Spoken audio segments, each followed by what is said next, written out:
Hello मेरे प्यारे मित्रों, बच्चों और दोस्तों।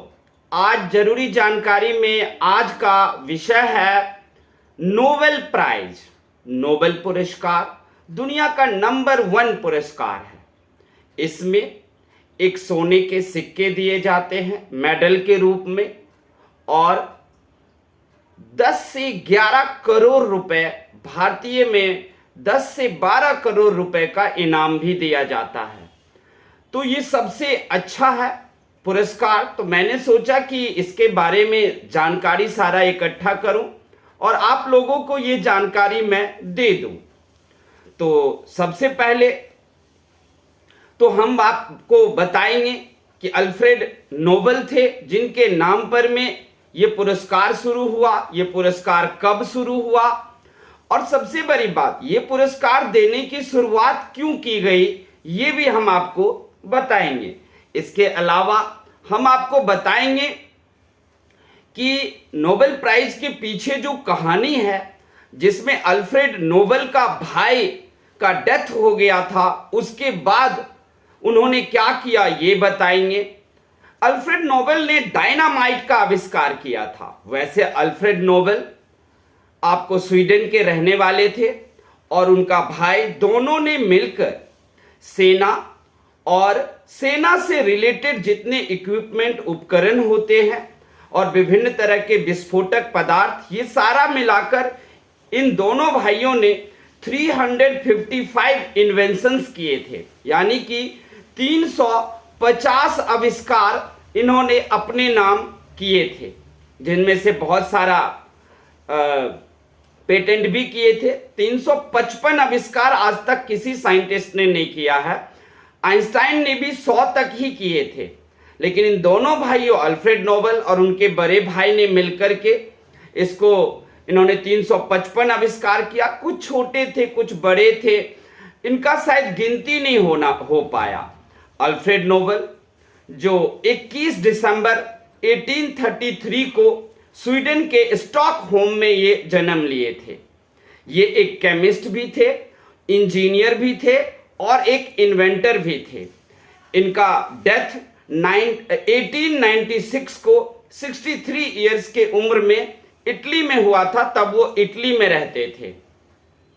अब हम आपको बताते हैं कि आजकल नोबेल प्राइज में एक क्वेश्चन उठ गया है कि नोबेल प्राइज पाने के लिए कुछ लोग कुछ अपने तरह का तिलिस्म लगाते हैं, कुछ चालाकियां करते हैं। केमिस्ट्री मेडिसिन में तो नहीं कर सकते, लेकिन शांति, पीस और इकोनॉमिक्स में ऐसे ऐसे लोगों को शांति के क्षेत्र में, साहित्य के क्षेत्र में ऐसे ऐसे लोगों को पुरस्कार मिले हैं, जहां पर क्वेश्चन उठता है कि इनसे अच्छा था लेकिन उनको क्यों नहीं दिया गया।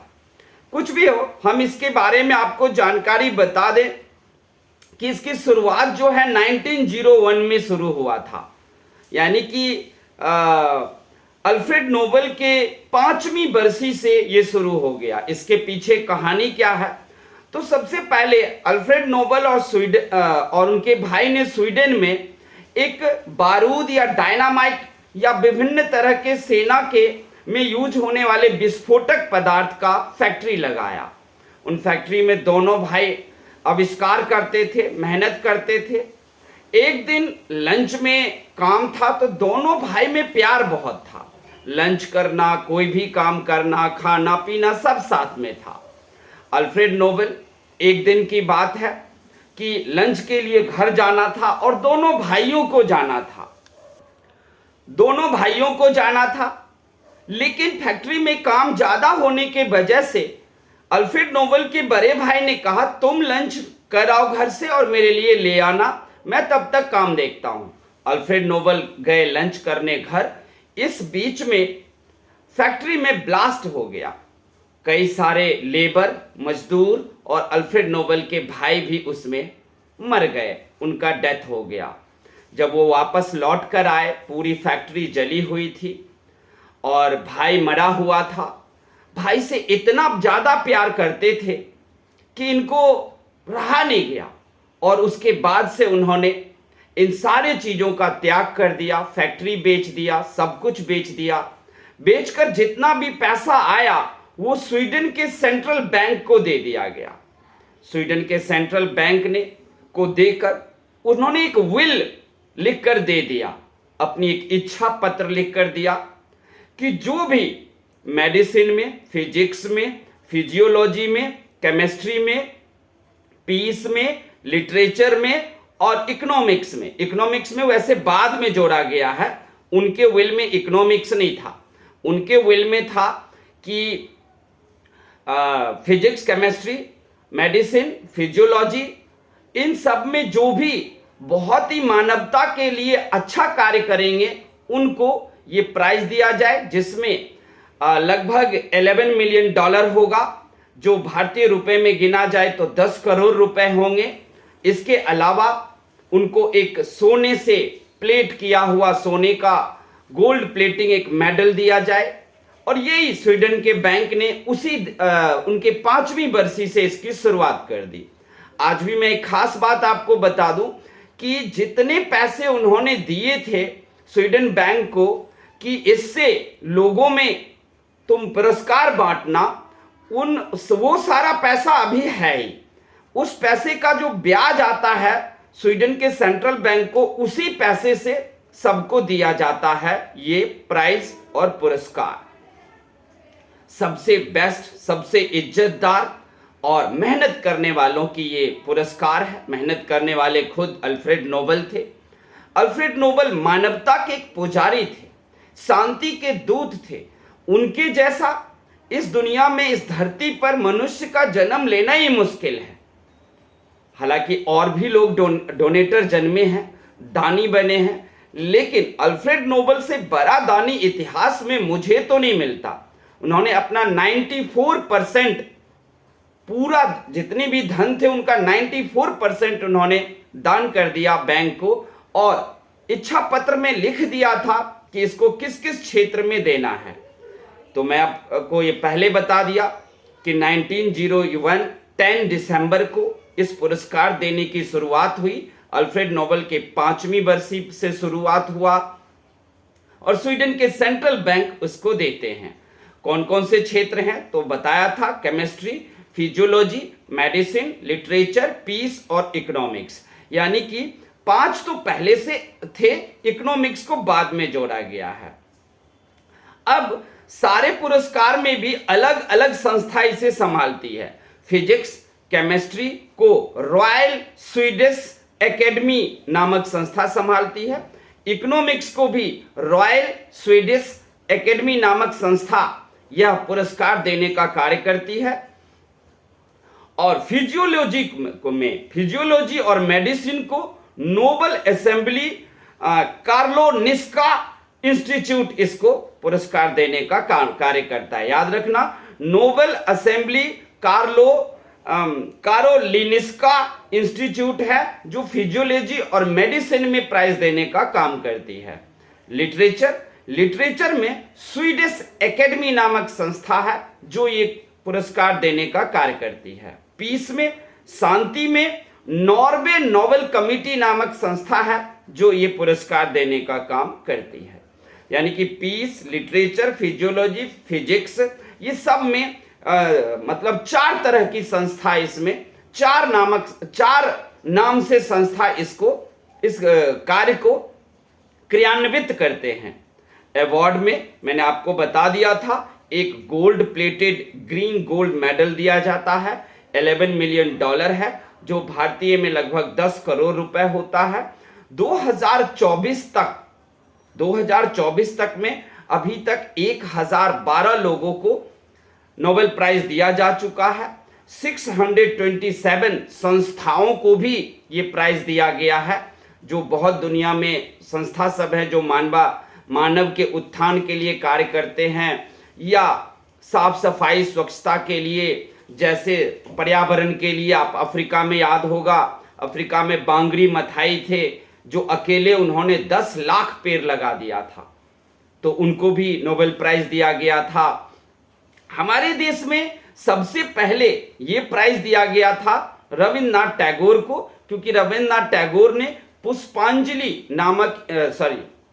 गीतांजलि नामक, पुष्पांजलि नहीं, गीतांजलि नामक एक कविता की किताब लिखे थे। वो इतना बेस्ट था कि उनको ये प्राइज साहित्य लिटरेचर के क्षेत्र में पहला हमारे भारत में दिया गया।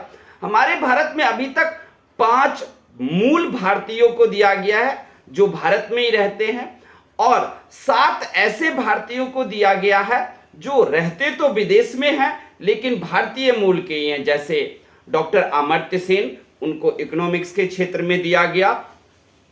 इसके अलावा आपको रविन्द्रनाथ टैगोर, सीवी रमन, कैलाश सत्यार्थी, हरगोविंद खुराना, मदर टेरेसा, अमर्त्य सेन, वेंकट रमन, सुब्रमण्यम चंद्रशेखर, इन सबको अभी तक हमारे देश में नोबेल प्राइज मिल चुका है। तो ये थी आप लोगों के लिए नोबेल प्राइज के बारे में जानकारी। ये जानकारी आपको कैसी लगी हमें बताना। नोबेल प्राइज एक ऐसा है जिसे पाने के लिए पूरी दुनिया के लोग मेहनत करते हैं, पढ़ते हैं, पढ़ करके मानवता की सेवा करते हैं, और जो मानवता की सेवा करते हैं उनको इस तरह का पुरस्कार मिलना भी चाहिए, क्योंकि आगे की पीढ़ी मेहनत करते रहेंगे। नोबेल प्राइज मिलने का मतलब है कि आपने दुनिया में कुछ अनोखा किया है, अनोखा ऐसा जो मानवता के लिए कोई वरदान होगा। शांति सबसे बड़ी चीज है, जो दुनिया में युद्ध ना होने दे, जो शांति के लिए कार्य करते हैं, उससे बड़ा कुछ नहीं होता। मानवता के लिए शांति का होना एक वरदान है, और जो भी व्यक्ति इसे करते हैं उनको मिलना चाहिए। दूसरी तरफ मेडिसिन, जो इंसानियत के लिए एक सबसे खास जरूरी चीज है, वो भी जो करते हैं उन्हें भी मिलना चाहिए। लिटरेचर साहित्य हमारे दिल को, दिमाग को सुकून देता है, और यही नहीं, वो हमें शांति कैसे लाए ये भी सिखाता है। तो इसके लिए ये भी बहुत जरूरी है। तो इन सब लोगों को मिलना ही चाहिए और मिल ही रहा है। तो हम आप लोगों को बता दें कि ये सबसे बड़ा, इज्जतदार, प्रतिष्ठित और दुनिया का नंबर 1 पुरस्कार है, और इसे पाने के लिए कई लोग जो हैं, कुछ मतलब 2-3 लोगों पर में इस तरह का इल्जाम लगा है कि नोबेल प्राइज इनको नहीं मिलना चाहिए क्योंकि इनसे कोई बेस्ट है। तो क्या हम मान लें कि नोबेल प्राइज प्रदान करने वाली संस्था में रिश्वतखोरी आ गई है? मुझे तो नहीं लगता कि इसमें रिश्वतखोरी आई है। हो सकता है कि पाने वाले व्यक्ति ने कुछ इस तरह का जाल बुना हो जिसमें पुरस्कार देने वाली संस्था, यानी कि स्वीडन सेंट्रल बैंक हो या फिर रॉयल स्वीडिश एकेडमी हो, वो पुरस्कार पाने वाले के जाल में फंस गया हो, उलझ गया हो, और फिर वो समझ नहीं पाए हो। संस्था पे उंगली नहीं उठाई जा सकती, क्योंकि संस्था उसकी है जिसका विल लेटर है, इच्छा पत्र है अल्फ्रेड नोबेल का, और अल्फ्रेड नोबेल जो भी कार्य शुरू किए उसके लिए पुरस्कार प्रदान करने वाली संस्था तो कभी बेईमानी नहीं कर सकती है। कुछ भी हो, ये पुरस्कार चलते रहे और लोग पाते रहे पुरस्कार और मेहनत करते रहे। तो आप लोगों को ये जानकारी कैसी लगी हमें आप कमेंट करके बताना, और अच्छा लगे तो हमारे चैनल को सब्सक्राइब करना, और अगर मैंने गलत बोला हो तो वो भी कमेंट करना और लाइक भी देना। थैंक यू, धन्यवाद।